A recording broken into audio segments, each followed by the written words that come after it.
License and registration, both of you. ID's out now. Officer, what's the reason for the stop? I'll tell you the reason when I'm ready. ID's now. Can you explain what traffic violation occurred? Who asked you? Driver, tell your buddy to keep his mouth shut. Okay, leave there. Lieutenant Marcus Webb sits at his desk at 11:47 p.m. on a Thursday night in the Delaware State Police Internal Affairs Office, watching body cam footage for the 6th time, and he's seeing something that makes him want to put his fist through the monitor. The footage shows Officer Ryan Myers pulling over a black motorist in Riverside Estates 3 weeks ago. Nice neighborhood, expensive houses, the kind of place where the median home value is $680,000, and people call the cops if your lawn service shows up in a truck that looks too old. Myers approaches the window. License and registration. The driver asks why he was pulled over. Myers says, "I'll tell you when I'm ready." The driver asks again. Myers says, "You're in a neighborhood where people pay attention to things that don't belong." Marcus pauses the video, rewinds it, plays that line again. Things that don't belong. He's heard Myers say variations of that phrase in 4 different stops over the past month. Never quite. Crossing the line into something you could write up in a formal complaint. Always just vague enough to have deniability. But the pattern is there if you're looking for it. Marcus has been looking for 3 months. He pulls up the stop data on his other monitor. Officer Ryan Myers, badge 2847, 6 years on the force. In the past 12 months, Myers has made 423 traffic stops. Marcus filters by race. 347 stops of black motorists. That's 82% in a city that's 31% black. He runs the search rates. Myers searched black motorists 44% of the time. White motorists, 9%.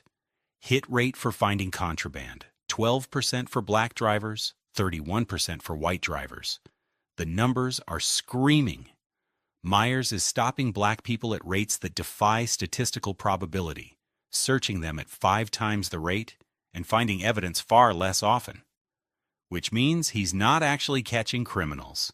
He's harassing innocent people based on their skin color. Marcus has been building this case for 3 months.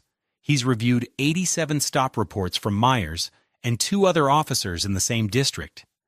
He's found patterns. He's documented the vague language they use to justify stops that shouldn't happen. Suspicious behavior. Didn't look right.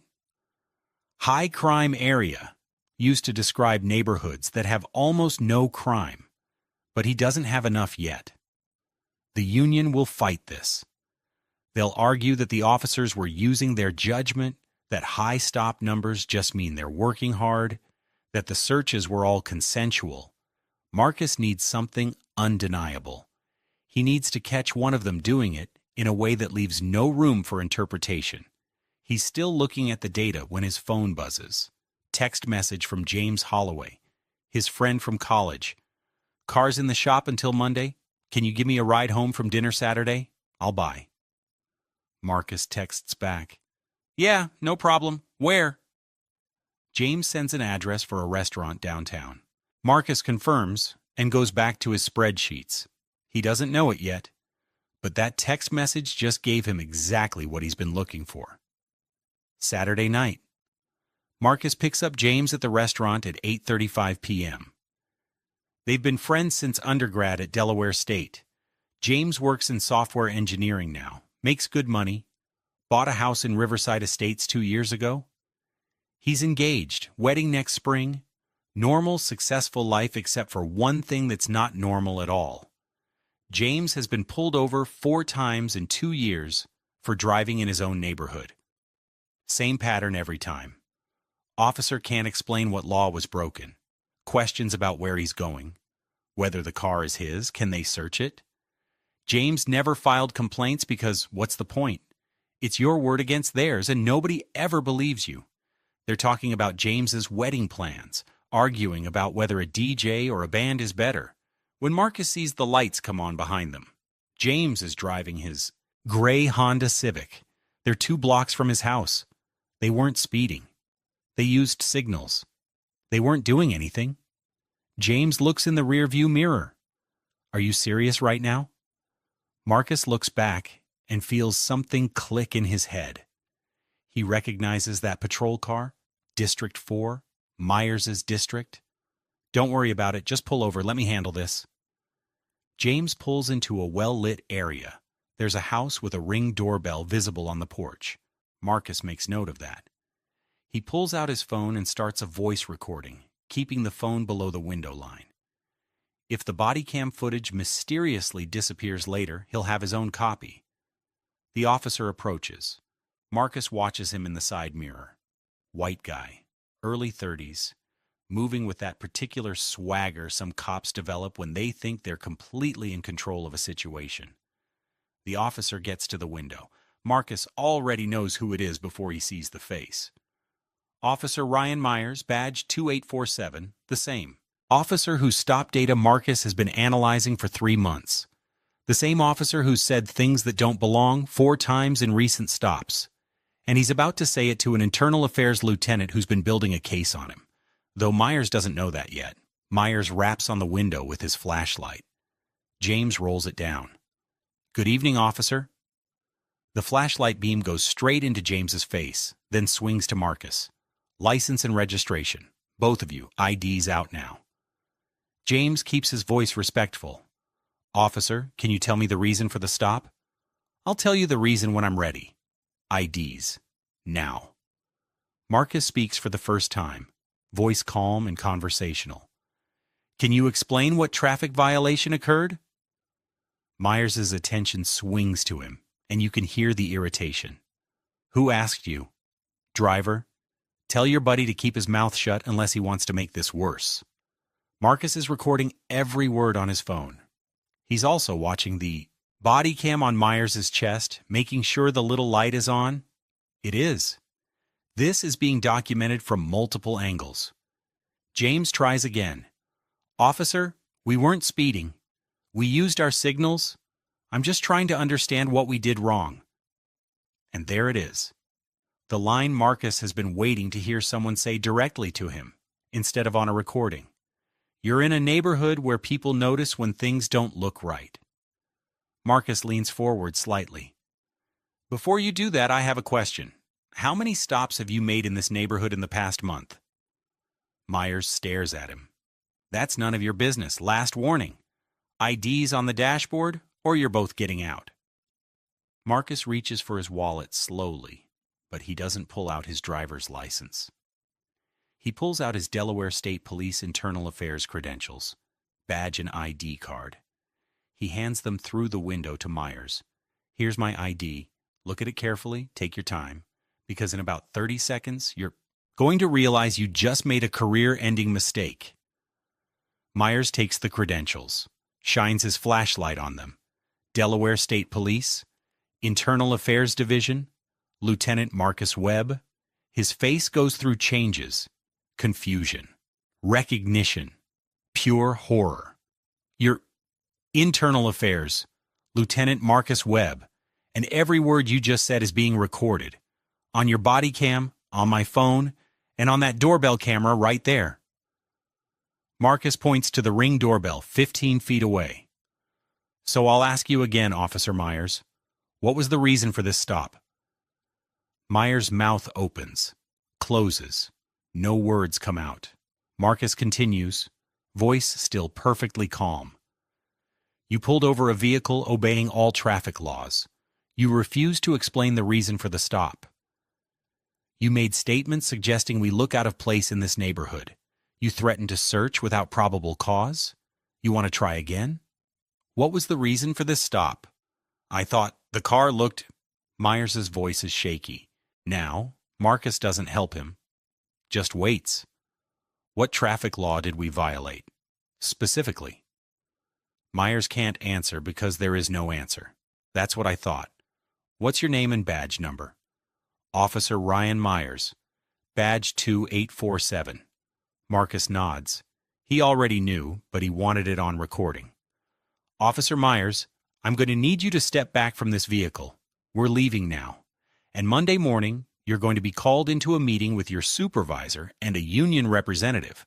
I suggest you spend the time between now and then thinking about whether you want to try to explain this stop or whether you want to start looking at other career options.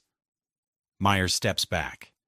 James drives the 2 blocks to his house without saying a word. They get inside. Close the door. Then James says, "What just happened?" Marcus is already pulling up the phone recording, making sure it captured everything. "I've been investigating Myers for 3 months, building a case on his stop patterns, and he just handed me exactly what I needed." James sits down heavily. "This has happened to me 4 times. 4 times in 2 years, and I never thought anyone would believe me. I believe you. And now I can prove it. Have you ever been right about something for so long that when you finally get proof, you don't even feel vindicated? You just feel tired? Drop a comment if you know that feeling. What Marcus does next is what separates mediocre investigations from cases that change departments. He doesn't just write up the stop and call it a day. He goes back to his office Sunday morning and pulls every single stop Myers has made in the past 3 years, all 1,247 of them. He creates a spreadsheet. Date, time, location, race of driver, reason for stop, whether a search occurred, whether anything was found. Then he does the same thing for the other 2 officers whose patterns looked similar to Myers. 600 stops between them. He works for 14 hours straight, stopping only to get coffee and use the bathroom. By Sunday night, he has a picture that's even worse than he thought. The 3 officers have been working together, coordinating their stops. Not officially. But when Marcus pulls their radio traffic and cross-references it with their personal phones, he finds something. Text messages. Not on department phones, thank God for small favors, but one of them made a mistake. Officer Craig Daniels, one of Myers' colleagues, sent a text meant for his personal phone to the department system instead. The text read, "Got another one. Nice car, wrong neighborhood. He's clean, but I'll run him through the system anyway." They never complain. Marcus reads that text 3 times. Then he calls his captain at home. Captain Sarah Rodriguez has been in internal affairs for 12 years. She's seen everything. But when Marcus reads her the text, she goes quiet for a long moment. That's not one bad cop. That's a pattern. That's what I'm saying. It's not just Myers. It's at least 3 of them, maybe more. And they've been doing it for years. How solid is the case? I've got stop data showing racial disparities that are statistically impossible to explain by legitimate law enforcement. I've got body cam footage showing the same scripted language in dozens of stops. I've got that text message. And now I've got Myers on camera pulling me over and saying we look out of place in a neighborhood. Rodriguez is quiet again. Then, "You were in the car?" "Yeah, riding with a friend. Myers pulled us over for nothing. Ran his usual script, and I let him dig himself in before I identified myself." Jesus, Marcus, that's not how we usually do investigations. I know, but it's clean, it's documented, and it's undeniable. Rodriguez thinks for a moment. "All right, come in Monday morning, bring everything. We're taking this to the chief." Monday morning, 8 a.m. Marcus walks into Chief David Morrison's office with a folder containing 6 months of analysis, the stop data, the body cam clips, the text message, and the recording from Saturday night. He lays it all out. Morrison is a 28-year veteran who worked his way up from patrol to chief. He's seen enough bad cops to know what he's looking at. He watches the body cam footage from Marcus's stop, watches Myers say things that don't look right, watches the moment Marcus hands over his IA credentials, and Myers realizes his career just ended. Morrison turns off the monitor. "How many officers are we talking about?" "3 for sure. Myers, Daniels, and Officer Jennifer Wu. Possibly a 4th. And their sergeant knew or should have known because he signs off on their activity reports every month. Recommendations? Terminate Myers and Daniels immediately. Wu's numbers are borderline. Might be able to salvage her with retraining. Demote the sergeant. and we need to audit the whole district to see if this goes deeper. Morrison nods slowly. Do it. Build the termination. Packages. Make them airtight. The union is going to fight this hard. I know. That's why I spent yesterday making sure everything is documented 6 ways. The termination process takes 4 weeks. Marcus builds the cases methodically. For Myers, he compiles 43 stops that show the pattern. Black motorists in nice neighborhoods, vague reasons for stops, searches based on nothing. The hit rate of 12%, proving Myers wasn't actually finding criminals. The text messages, the body cam footage, and the recording from Saturday night where Myers pulled over an internal affairs lieutenant and threatened to search the vehicle for no reason. The termination letter is delivered on a Tuesday morning. Myers is called into his supervisor's office. He walks in thinking it's about the Saturday night stop, thinking maybe he'll get a written reprimand. He walks out unemployed. The letter cites racially discriminatory traffic stops, failure to articulate reasonable suspicion, threatening, behavior, and conduct unbecoming. Effective immediately. Myers appeals through his union. The appeal hearing is scheduled for 3 weeks later. That hearing is where Marcus has been pointing all his work for 3 months. That's where this case gets won or lost. The hearing is held in a conference room at State Police Headquarters. 3 people on the review board. Myers with his union attorney, Marcus with the chief and the department's legal counsel. The room is small and windowless, and the air conditioning doesn't work well. It's going to be a long afternoon. Myers' union attorney is a guy named Ron Peterson, who's been defending cops for 20 years.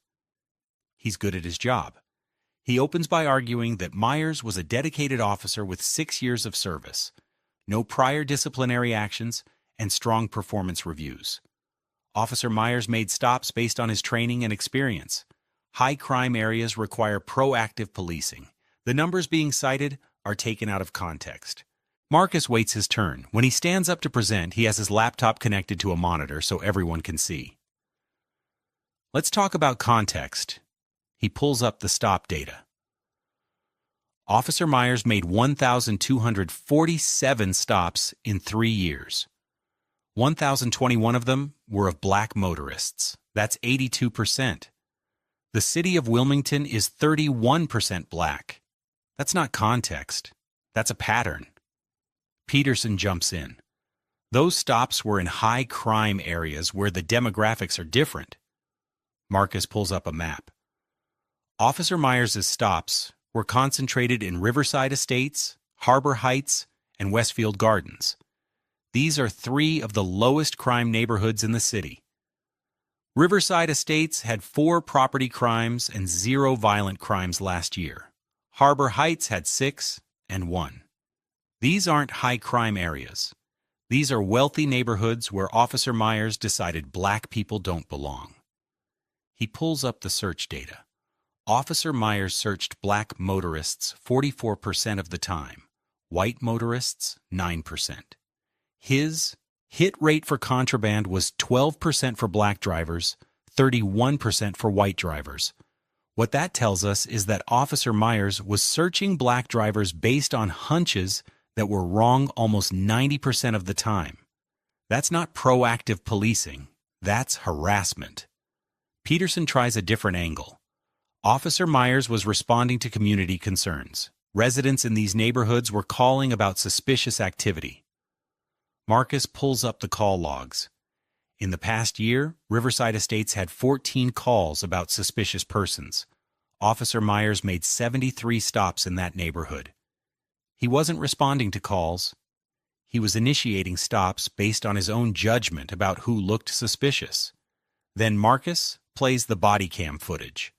Not all 43 stops, just 5 of them. Carefully selected to show the pattern. Stop 1. Black man in a Mercedes, Riverside Estates, 9 p.m. License and registration. What are you doing in this neighborhood? The man explains he lives there. Myers searches the car anyway, finds nothing. Stop 2. Black woman in an Audi, Harbor Heights, 7 p.m. This your car? She says yes. Myers runs her license, checks her registration, still seems skeptical. Asks if she has drugs in the car. She says no. He searches anyway. Finds nothing. Stop 3, black teenager in a Honda, Westfield Gardens, 6 p.m. Where are you coming from? The kid says school. Myers asks to search. The kid doesn't know he can say no. Myers searches, finds nothing. The pattern is undeniable. Each stop, Myers uses the same vague language. What are you doing here? This your car? You look nervous. Each time he searches. Each time he finds nothing. The board members are watching the footage and their faces are changing. They're seeing what Marcus has been seeing for 3 months. Then Marcus plays the recording from Saturday night. The board members hear Myers say things that don't look right. They hear him refuse to explain the stop. They hear him threaten to search without probable cause. They hear Marcus identify himself as internal affairs. They hear the silence when Myers realizes what he just did. Peterson is scrambling now. Officer Myers made an error in judgment on that particular stop, but one mistake doesn't warrant termination. Marcus turns to face the board. This isn't one mistake. This is a 3-year pattern of systematically targeting black motorists in wealthy neighborhoods based on Officer Myers' belief that they don't belong there. The Saturday night stop is just the first time he made that mistake to someone with the authority to do something about it. He pulls up one more thing. The text message. Got another one. Nice car, wrong neighborhood. He's clean, but I'll run him through the system anyway. They never complain. This text was sent by Officer Craig Daniels, one of Officer Myers' colleagues in the same district. Nice car, wrong neighborhood. That's the criteria. He's clean, but I'll run him through the system anyway. That's the admission that they know these stops aren't producing evidence, but they're doing them anyway. They never complain. That's why they thought they'd never face consequences. The board chair looks at Myers. Do you have anything to say? Myers stands. His attorney tries to stop him, but Myers talks anyway. I was doing my job. I was keeping those neighborhoods safe. If people in those neighborhoods don't want to get stopped, they should... He catches himself. Stops. But it's too late. Everyone in the room heard where that sentence was going. The board deliberates for 45 minutes. When they come back, the chair reads the decision. We find that Officer Myers engaged in a pattern of racially discriminatory traffic stops over a period of 3 years. We find that he failed to articulate reasonable suspicion for the majority of these stops. We find that his conduct violated department policy and the constitutional rights of numerous citizens. The termination is upheld. Myers' face goes blank. His attorney puts a hand on his shoulder, but Myers shrugs it off. He stands up, walks out of the room without saying a word. Marcus watches him go and doesn't feel victorious. He feels tired because Myers is one cop in one city, and the system that let him operate for 6 years is still there. The story hits the news 2 days later when the termination becomes public record. Internal Affairs Lieutenant catches officer during traffic stop. Investigation leads to firing. The body cam footage from Saturday night is released as part of the investigation findings. The local news runs it. Then CNN picks it up. Then it goes viral. 7 million views in the first week.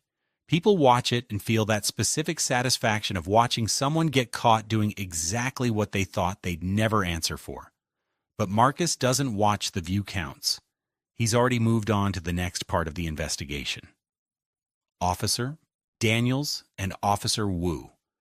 Their termination hearings are scheduled for next month, and Marcus is building those cases the same way he built Myers' case. One stop at a time. One pattern at a time. One undeniable piece of evidence at a time. James Holloway gives an interview to the local newspaper. He talks about being pulled over 4 times in 2 years in his own neighborhood, about feeling like he had to justify his presence in a house he owned, about being afraid every time he saw blue lights because he knew it wasn't about traffic enforcement. I never filed complaints because I didn't think anyone would believe me, but I was sitting next to the one person who could actually do something about it. And he did. The Delaware Attorney General announces a review of stop practices across the state.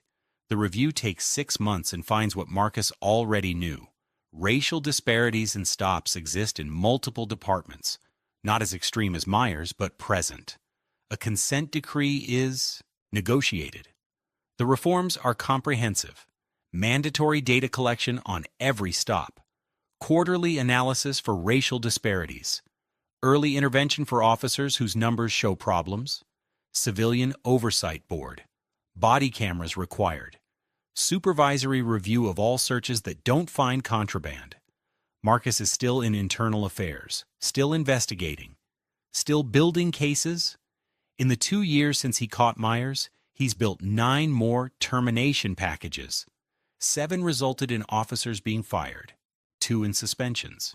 He's developed a reputation. Some cops hate him, some respect him.